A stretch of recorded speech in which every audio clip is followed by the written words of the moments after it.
from Makati. Makati ano sir? Makati.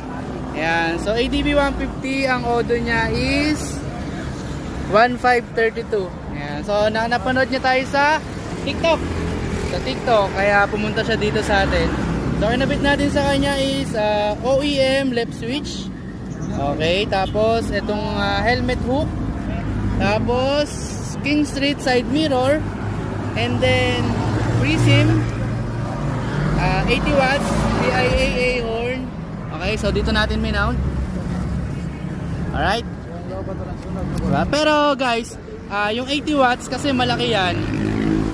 Kaya ang ginawa natin ay nirepack natin yung kanyang front shock.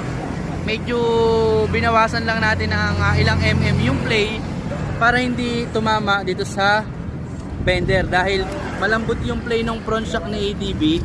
Kaya